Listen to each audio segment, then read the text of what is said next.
أعوذ بالله من الشيطان الرجيم بسم الله الرحمن الرحيم فلما رآه مستقرا عنده قال هذا من فضل ربي ليبلوني أأشكر أم أكفر ومن شكر فإنما يشكر لنفسه ومن كفر فإن ربي غني كريم صدق الله مولانا العظيم وصدق رسوله النبی الامین الحنین العطوف الکریم۔ درود پاک خزانہ پیش کریں، پڑھیں بآواز بلند۔ اللہم صلی علی سیدنا و مولانا محمد وعلی آل سیدنا و مولانا محمد بارک وسلم صلاة و سلام علیک یا رسول اللہ صلی اللہ تعالی علیہ وسلم۔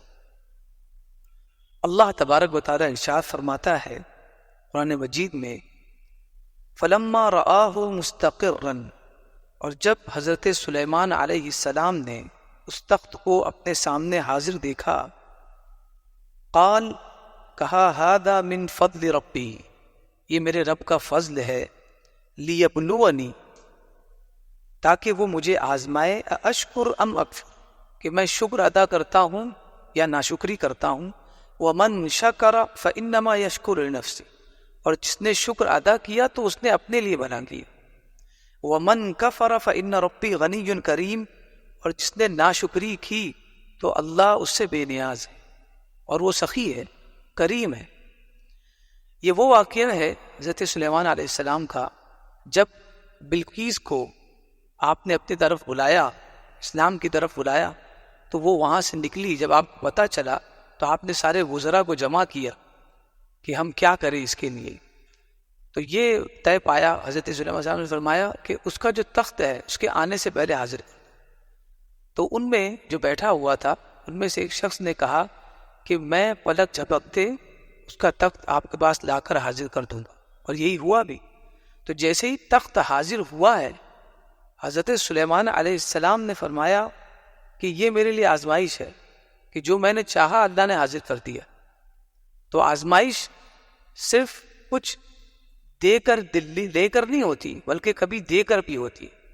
لوگ یہ سمجھتے ہیں کہ اگر ہم بیمار ہیں تو آزمائش میں ہیں، اگر ہم پریشان حال ہیں تو آزمائش میں ہیں، اگر ہمارا کاروبار نہیں چل رہا ہے تو اس کا مطلب ہم آزمائش میں ہیں، اگر آپ کا کاروبار چل رہا ہے تو آپ زیادہ آزمائش میں ہیں، اگر آپ صحت مند ہیں، زمانے سے ابھی تک بیمار نہیں پڑے، آپ زیادہ آزمائش میں، اگر آپ زیادہ طاقتور ہیں تو آپ زیادہ آزمائش میں، اور اس سے بڑی آزمائش کوئی نہیں۔ امام بخاری اور امام مسلم نے اپنی دونوں کتابوں میں، صحیح مسلم اور صحیح بخاری میں، ایک واقعہ درج کیا ہے، نقل کیا ہے، روایت کیا ہے اللہ کے رسول صلی اللہ علیہ وسلم سے، کہ اللہ کے رسول صلی اللہ علیہ وسلم نے ارشاد فرمایا کہ بنی اسرائیل میں 3 لوگ تھے، اور 3 میں سے ایک ایسا تھا جو کوڑی تھا، جس کے جذام کی بیماری تھی، اس کے جلد خراب ہو جاتی ہے انسان کی، ایسی بیماری تھی۔ اور دوسرا جو تھا وہ گنجا تھا، جس کے بال پر اور جس کے سر پر بال ہی نہیں تھے، بالکل گنجا۔ اور تیسرا جو شخص تھا وہ اندھا تھا۔ حضور علیہ الصلوۃ والسلام اس طرح واقعات بیان کرتے تھے اور تبلیغ کرتے تھے، اس طرح لوگوں کی تربیت کرتے اور تعلیم کرتے تھے۔ آپ نے فرمایا کہ اللہ تبارک و تعالیٰ نے چاہا کہ ان تینوں کو آزمائے، تو اللہ تبارک و تعالیٰ نے ایک فرشتے کو ان تینوں کے پاس بھیجا۔ تو وہ فرشتہ سب سے پہلے اس شخص کے پاس جاتا ہے جو کوڑی ہوتا ہے، اس کے پاس جاتا ہے اور اس سے کہتا ہے کہ تمہیں سب سے بہترین چیز کیا لگتی ہے دنیا میں، تمہارے نزدیک سب سے پسندیدہ اور محبوب چیز کیا ہے؟ اس نے کہا میرے نزدیک تو سب سے پسندیدہ چیز یہ ہے کہ میری جلد اچھی ہو جائے، میری اسکن اچھی ہو جائے اور میرا رنگ خوبصورت ہو جائے۔ اس کی بنیاد تو میرا رنگ خراب ہو گیا ہے، اور جس کی بنیاد پر لوگ مجھ سے دور بھاگتے ہیں، مجھ سے نفرت کرتے ہیں۔ تو اس فرشتے نے اس کے بدن پر ہاتھ پھیرا تو اس کی اسکن اچھی ہو گئی اور وہ خوبصورت ہو گیا، اس کا رنگ بھی اچھا ہو گیا۔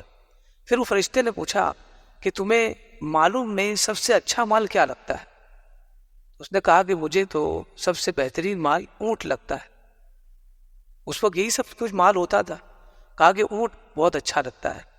تو فرشتے نے اسے ایک اونٹنی دی جو 10 ماہ کی گابن تھی، یعنی اس سے ابھی بچہ ہونے والا تھا، اسے اٹھ نہیں دیتی اور کہا کہ اللہ تبارک و تعالیٰ تمہارے رزق میں برکت عطا فرمائے، یہ دعا بھی دی۔ اس کے بعد وہ فرشتہ گنجے کے پاس جاتا ہے، اس سے بھی یہی کہتا ہے کہ محبوب چیز کیا ہے؟ وہ بھی کہتا ہے کہ میرے لیے محبوب چیز تو یہی ہے کہ میرے سر سے گنجا پن ختم ہو جائے، میرے بال آ جائے۔ تو وہ سر پر ہاتھ پھیرتا ہے اور اس کے بال آ جاتے ہیں۔ اس کے بعد کہتا ہے کہ محبوب ترین چیز کیا ہے؟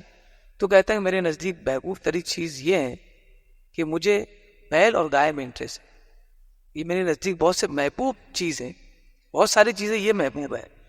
تو فرشتہ اسے ایک گائے دیتا ہے جو گابن ہوتی ہے، یعنی امید سے ہوتی ہے، اور اس کے بعد کہتا ہے کہ اللہ تمہارے مال میں خوب برکت عطا فرمائے۔ اس کے بعد اندھے کے پاس جاتا ہے اور اندھے سے بھی یہی سوال کرتا ہے کہ محبوب ترین چیز کیا ہے تمہارے نزدیک؟ تو کہتا ہے کہ یہی ہے کہ اللہ تبارک و تعالیٰ میری آنکھ لوٹا دے تاکہ میں دنیا کو دیکھ سکوں۔ ہاتھ پھیرا جاتا ہے اور اس کی آنکھیں لوٹ آتی ہیں۔ اس کے بعد کہتا ہے کہ کوئی محبوب ترین چیز ہو تمہارے نزدیک مال و دولت میں؟ تو کہا کہ مجھے محبوب ترین بکری ہے، بکریوں کا ریوڑ مجھے پسند ہے مال و دولت میں۔ تو ایک بکری عطا کی جاتی ہے اور دعا کی جاتی ہے کہ اللہ تبارک و تعالیٰ تمہارے مال میں خوب برکت دے۔ اب ہوتا یہ ہے، برکت اس طرح ہوتی ہے کہ کوڑی کے پاس ایک اونٹنی تھی، اس ایک اونٹنی میں اللہ نے ایسی برکت دی کہ ایک وادی ہو گئی اس کے بعد، جس میں اونٹنیوں کا ریوڑ تھا، پوری وادی یہاں سے وہاں تھا۔ اور وہاں جو کوڑی کے بعد جو گنجا تھا اس کو جو گائے دی، وہ گائے ایسی ایسی پھولی کہ ایک وادی ہو گئی اس کی گائے بیل بالکل بھری ہو گئی۔ اسی طرح وہی حال اندھے کا بھی ہوا کہ اس کے پاس اللہ تبارک و تعالیٰ کی جانب سے ایک بکری ادا کی گئی، ایسی پھولی اور پھلی کہ ایک وادی اس کے پاس بھی ہو گئی۔ اب اللہ تبارک و تعالیٰ نے ان لوگوں کو آزمانا چاہا، تو اللہ تبارک و تعالیٰ دیکھیں گے کیسا آزمایا، پہلے دیا اس کے بعد آزمائش۔ اور ہمارے یہاں نزدیک یہ سمجھتے ہیں کہ آزمائش اور تکلیف آنے پر آزمائش ہے، ہماری آزمائش یہ تکلیف آنے پر ہے، لیکن نہیں، جب اللہ تبارک و تعالیٰ آپ کو نواز دے تو آپ سوچ لیں کہ اب اصل میں سب سے بڑی آزمائش شروع ہوئی ہے۔ کیونکہ تکلیف میں تو آدمی اللہ کہتا ہی یاد کرتا ہے، لیکن جب سکون ہوتا ہے، خوشحالی آتی ہے، تب بہت مشکل ہوتا ہے انسان کا مسجد کی طرف آنا، بہت مشکل ہوتا ہے وقت نکالنا۔ بہرحال کوڑی کے پاس وہ فرشتہ ایک عام انسان کی شکل میں جاتا ہے اللہ کے حکم سے، اور جہاں جا کر کہتا ہے کہ میں مسکین ہوں، غریب ہوں، مسافر ہوں، اب راستہ چلتے چلتے تھک چکا ہوں، مجھے امید نہیں کہ میں اپنے گھر پہنچ پاؤں، لیکن میں نے تم کو دیکھا تو میں تم سے اس ذات کی وسیلے سے کچھ مانگتا ہوں، میری مدد کر دو، جس نے تمہیں اچھی اسکن دی، اچھی جلد دی اور اچھا کلر دیا، اور تمہیں اتنے مال و دولت دی۔ اس کی وسیلے سے میں تمہاری بارگاہ میں التجا کرتا ہوں کہ مجھے اتنا مال دے دو کہ جس کے ذریعے میں پہنچ جاؤں، اور یاد رکھو میرا کوئی نہیں ہے سوائے اللہ کے، اس کے بعد تمہارے، اللہ کے علاوہ میرا کوئی نہیں ہے، اور اس کے بعد تم ہی میری مدد کر سکو۔ جیسے ہی اس نے سنا تو اس نے کہا بھائی بہت سارے حقوق ہیں، بہت سارے لوگوں کو دینا ہے، میں کس کو دوں؟ نہیں ہو پائے۔ اب آگے بڑھی گئے، آزمائش تھی۔ اب جب وہ آگے یہ آزمائش ختم ہو گئی تو اگلا جو بندہ تھا وہ گنجا، اس کے پاس گئے فرشتہ، اس سے بھی یہی کہا مسافر ہوں، تکلیف میں ہوں، کچھ مال مل جائے اس ذات کے وسیلے سے جس نے تمہیں گنجے پن سے نجات دے دی، تو میں اپنا سفر طے کروں اور میں گھر پہنچ جاؤں، میں قریب ہو گئے۔ جب اس نے یہ کہا تو اس نے بھی یہی کہا کہ بھائی بہت سارے حقوق ہے، بہت سارے لوگوں کو دینا ہے، نہیں ہو پائے۔ اور اس کے بعد جب یہ کہتا ہے تو فرشتہ سب سے پہلے ابرس جو کوڑی تھا اس کو یہ کہتا ہے کہ مجھے یاد آ رہا ہے کہ تم کوڑی تھے اور تم فقیر بھی تھے، اور پھر اللہ تبارک و تعالیٰ نے تمہیں مال و دولت دی۔ تو وہ کہتا ہے کہ نہیں، یہ مال و دولت تو میرے دادا پردادا سے میرے پاس ہے۔ حدیث کے الفاظ ہیں، یہ دولت ایسے کسی سے ملی نہیں ہے، یہ نذرانہ عقیدت نہیں ہے، یہ تو دادا پردادا سے میرے پاس ہے۔ تو وہ فرشتہ کہتا ہے اگر تم اپنی اس بات میں جھوٹے ہو تو اللہ تبارک و تعالیٰ تمہیں اسی حال پر پہنچا دے جیسے تم تھے۔ یہی حال گنجے کا بھی ہوتا ہے۔ جب اس نے بھی یہی کہا کہ بہت سارے حقوق ہے تو کہا کہ مجھے یاد آ رہا ہے کہ تم گنجے تھے، تمہارے سر پر بال نہیں تھے، اللہ نے تمہیں بال عطا کیا، اتنی خوبصورتی دی اور مال بھی دیا، تم بہت فقیر تھے. تب اس نے بھی یہی کہا کہ نہیں، میرے تو نسلوں سے میرے پاس یہ پیسہ موجود ہے، خاندانی رئیس ہے، ہمیں کسی نے نہیں دیا ہے. تب اس فرشتے نے اس سے کہا کہ اگر تم نے یہ جھوٹ کہا ہے تو اللہ تبارک و تعالیٰ تمہیں اسی حال پر پہنچا دے جس حال پر تم پہلے تھے. اس کے بعد آیا نمبر اندھے کا، اور اندھے کے پاس جب فرشتہ گیا اور اس سے بھی یہی بات کہی کہ میں مسافر ہوں، میری مدد کرو اللہ کے نام پر. تو اس کی مدد کرنے کے نام پر یہ آیا کہ اس اندھے نے کہا کہ بالکل مجھے اللہ تبارک و تعالیٰ نے آنکھ عطا کی جس سے میں آج دیکھ رہا ہوں، اور یہ اسی کا مال ہے جو تم دیکھ رہے ہو تحت نگاہ، یہ سب اسی کا دیا ہوا مال ہے. آج تم نے اس کے نام پر مانگا ہے، جو چاہو لے لو، جو جانور تمہیں پسند آتا ہے تم اٹھا لو، اس کے نام پر جس نے مجھے یہ سب ساری چیزیں دی. تو اس فرشتے نے کہا کہ تم اپنا مال اپنے پاس رکھو، ہم تمہاری آزمائش کے لیے آئے تھے، تم سے اللہ راضی ہو گیا لیکن تمہارے دونوں ساتھی سے اللہ ناراض ہو گیا. دیکھ رہے ہیں آپ، آزمائش کا مطلب ہمارے نزدیک یہ ہے کہ ہم جب تکلیف میں پڑے تو اس کا مطلب آزمائش ہے. سب سے بڑی آزمائش اس وقت شروع ہوتی ہے جب بندہ خوشحال ہوتا ہے. سب سے پہلا درس اس میں یہ ہے کہ آزمائش صرف شر سے نہیں ہوتی بلکہ خیر سے بھی ہوتی ہے. اللہ بہت کچھ دے کے بھی آزماتا ہے.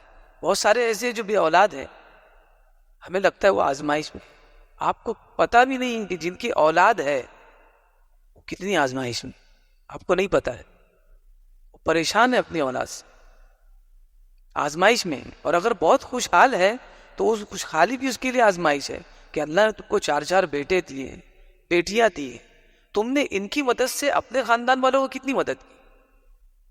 تو جب انسان کو شر لاحق ہو جائے اللہ تبارک و تعالیٰ کی جانب سے تو کیا کرنا چاہیے؟ جب شر لاحق ہو تو اسے چاہیے کہ صبر کرے، اور کوئی چارہ نہیں. صبر کرے گا تو وہ آسانی سے وہ منزل کو طے کر لے گا. جب شر لاحق ہو، کاروبار نہیں چل رہا ہو، ہمیشہ سے بیمار رہتا ہو، علاج کرا لیا، ہر تکنیک دیکھ لی لیکن کاروبار میں اوپر نہیں آ پاتا، ہر تکنیک دیکھ لی، اس کے بعد یہ سمجھ لی کہ یہ آزمائش ہے. اس لیے کہ جب بندے کے پاس جس کا علاج نہ ہو تو یہ خالقی کے پاس اس کا علاج ہے. تو آدمی کو صبر کر لینا چاہیے، اور اگر خوشی ملے، اللہ خیر سے نوازے تو شکر کرنا چاہیے. جب خیر سے نوازے تو وہی ورد کرنا چاہیے جو سلیمان علیہ السلام نے کہا، ھذا من فضل ربی. اتنی بڑی سلطنت کے پلک جھپکتے اگر آ گیا تو آج ہمارے یہاں اگر کوئی کام ہم لوگ چٹکیوں میں کر دیں، مجال ہے کہ ہم لوگ اس کا انتصاب اللہ کی جانب کر دیں، فوراً آدمی کا ہاتھ اپنی کالر پر جاتا ہے. بہت مشکل ہے. اسی لیے کہتے ہیں کہ صحبت اچھوں کی لے لو تاکہ آپ کی زبان سدھرے. جب زبان سدھرنے لگتی ہے تو آہستہ آہستہ دل پر اس کے اثرات آتے ہیں اور پھر دل بھی سدھر جاتا ہے.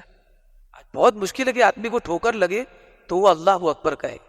وہ پتہ نہیں ایسی باتیں کرتا ہے جو اللہ کو ناراض کرتی. یہ ساری چیزیں آدمی کو اسی وقت مل سکتی ہے جب وہ اچھی صحبت میں رہے، تبھی وہ چیز اس کو مل سکتی ہے. حضرت سلیمان علیہ السلام فرماتے ہیں کہ یہ جو تخت اتنی جلدی حاضر ہوا ہے، یہ اسی لیے حاضر ہوا ہے لیبلونی، کہ اللہ مجھے آزمانا چاہتا ہے، اشکر ام اکفر، کہ میں اس کا شکر ادا کرتا ہوں یا اس کی نافرمانی کرتا ہوں. نبی کو آزمایا گیا تو غلام نبی کس انتظار میں بیٹھا ہے؟ نبی آزمائش کا شکار ہے. وہ کہہ رہے کہ مجھے آزمایا گیا ہے اور میں کہتا ہوں کہ یہ میرے رب کا فضل اور کچھ بھی نہیں، اور میرا رب غنی ہے میرے شکر سے. آپ یہ سمجھ رہے کہ میں حمد بیان کروں گا، شکر ادا کروں گا تو میرے رب کی منزلت اور درجات میں بلندی ہوگی؟ تمہارے رب نے تمہیں حمد اور شکر کی زبان دی ہے، اس کی بنیاد پر تم اونچے ہو گئے ہو. وہ تو بلند و بالا ہے ہی. تم کہو کہ مت کہو اللہ اکبر، وہ اکبر ہے. تم اللہ اکبر کہہ کر لوگوں میں اکبر ہو جاتے ہو. ہم بڑے ہو جاتے ہیں جب اللہ کو بڑا کہتے ہیں، کیونکہ وہ بڑھانے والا ہے. تو آزمائش انسان کے ساتھ لگی ہوئی ہے. اگر کسی کا نکاح لیٹ ہو گیا ہے وہ آزمائش میں ہے، اور اگر لیٹ ہو گیا ہے تو سمجھ لے کہ ساری تکنیک لگا لی، سارا دماغ لگا دیا لیکن ہو نہیں پا رہا ہے، تو سمجھ لے کہ اللہ کی جانب سے روکا گیا ہے. تو اب اللہ تبارک و تعالیٰ یہ دیکھ رہا ہے کہ بندہ کرتا کیا ہے. بندہ صبر کرتا ہے یا حرام کاری کی طرف جاتا ہے. یہ آزمائش ہے.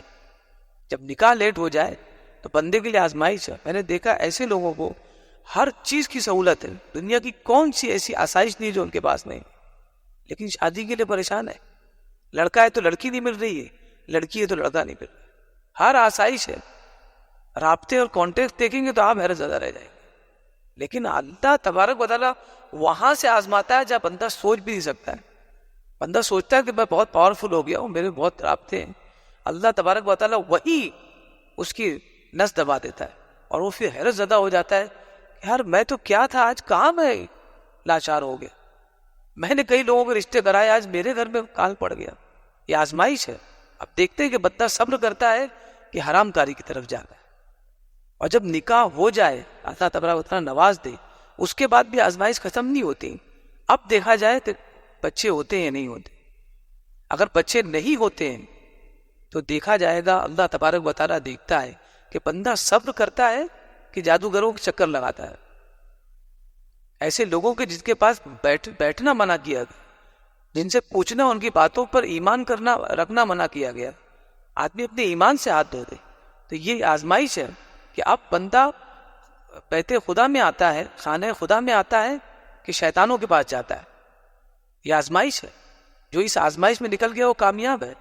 تو شر سے جب آزمایا جائے تو بندہ صبر کر لے, اور جب خیر سے آزمایا جائے تو بندہ سر جھکا دے اور شکر ادا کر.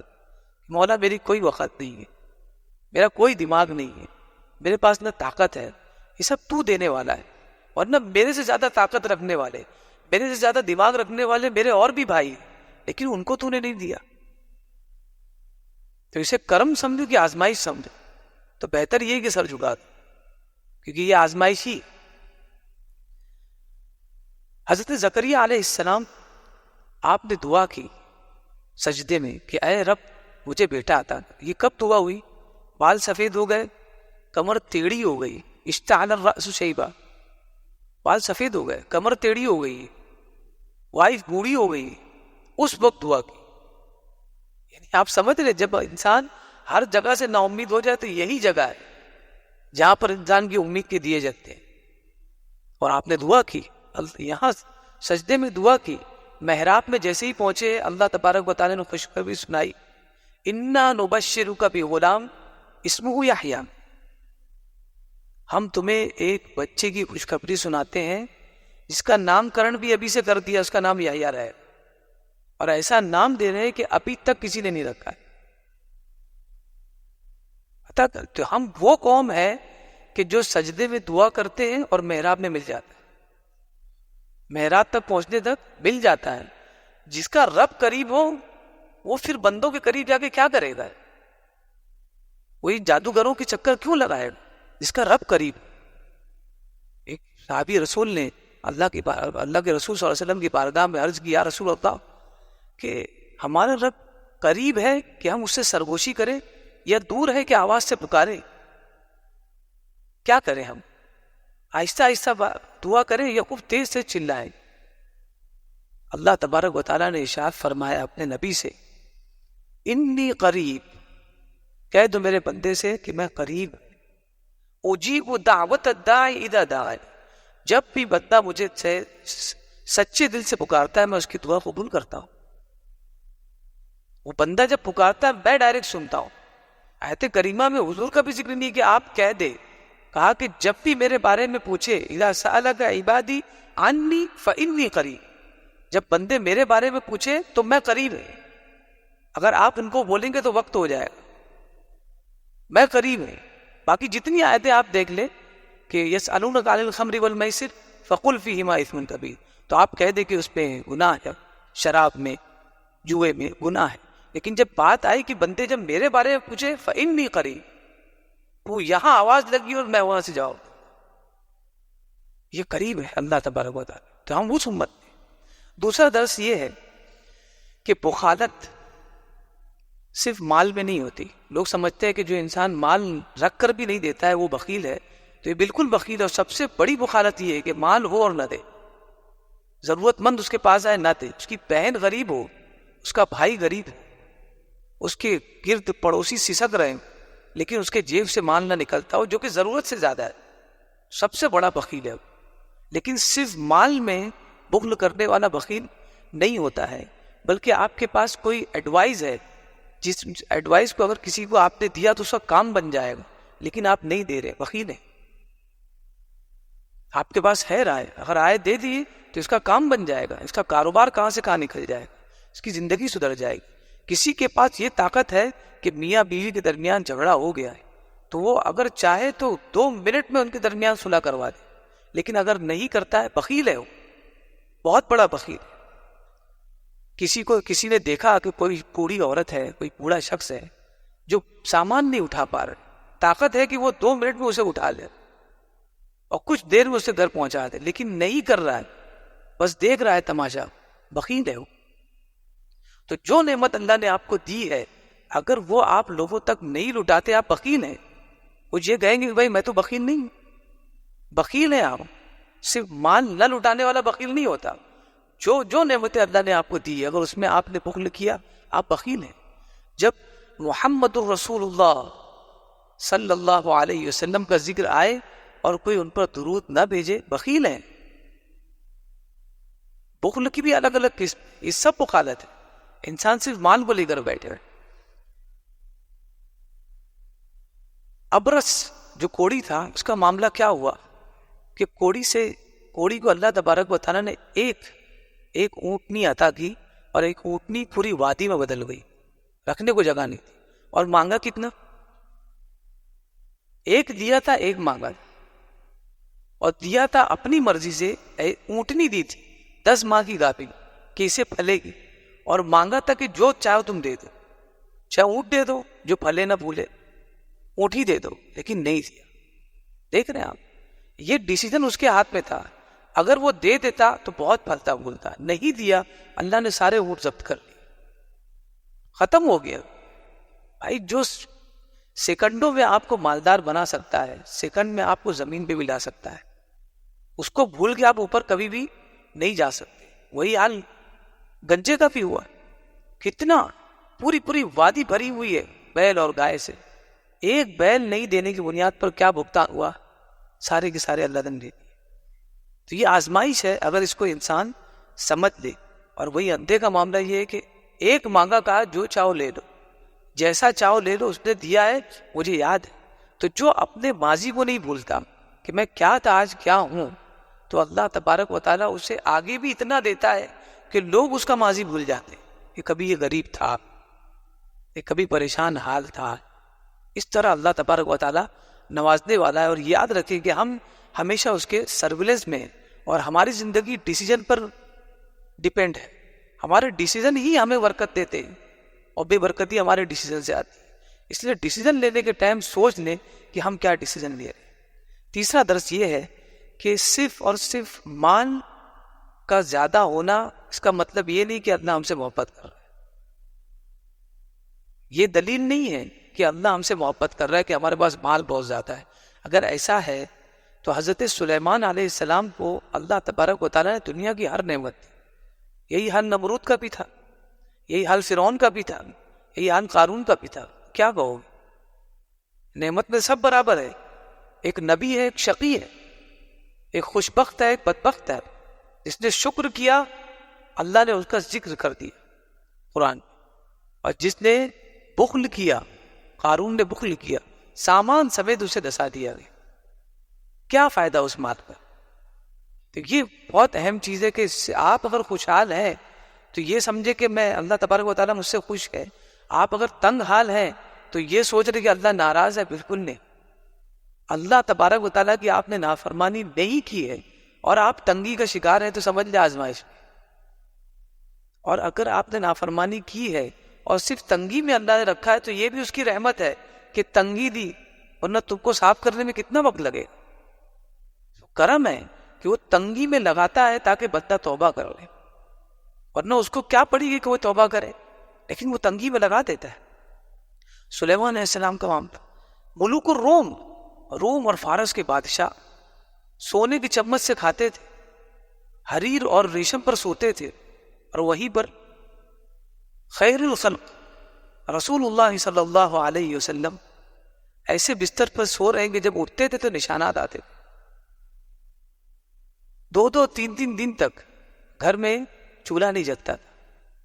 یہ فرق دیکھ رہے ہو؟ آپ کیا سمجھتے ہو کہ اللہ تبارک و تعالیٰ فرعون سے خوش تھا، فارس کے لوگوں سے خوش تھا، روم کے بادشاہوں سے خوش تھا، اور حضور سے ناراض تھا؟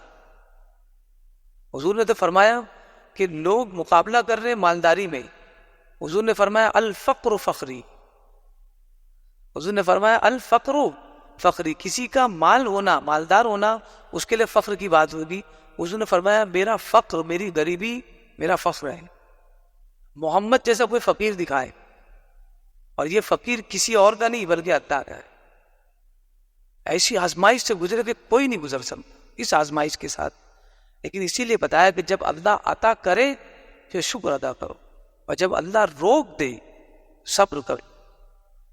تو ہمیشہ عطا کرنا اس کا مطلب یہ نہیں کہ تمہیں اللہ تبارک و تعالیٰ تم سے خوش ہے، ہو سکتا ہے آزمائش ہو. اور جب اللہ روک دے تو کبھی یہ مت سوچنا کہ اللہ ناراض ہے، یہ بھی عطا ہے. آپ کو پتا ہے کہ اگر آپ کو اللہ نے اولاد نہیں دی تو آپ سوچتے ہو کہ اللہ ناراض ہے. آپ جا کر اس کا حال دیکھو جس کے پاس لڑکا ہے اور یہ دعا کرتا ہے کہ اے اللہ مجھ سے اسے نجات دے، مجھے اس لڑکے سے نجات دے دی. ایسے بھی حالات. تو آپ شکر منائیں کہ جو اللہ نے تم سے روکا ہے وہ بھی اللہ کی رحمت ہے. صرف دینا اللہ کی رحمت نہیں ہے. تو جب تک ہم کامل ایمان والے نہیں ہو سکتے، جب تک کہ ہم یہ ایمان نہ رکھیں کہ اللہ جب روک دے اور کسی چیز سے محروم کر دے تو یہ بھی اس کی عطا ہے. اللہ تبارک و تعالیٰ کی بارگاہ میں دعا ہے کہ ہمیں اس پر کامل ایمان والا بنائے، اور جو کچھ آج کے درس میں بیان ہوا مولا کریم اسے کہنے سننے سے زیادہ اس پر عمل کی توفیق عطا فرمائے.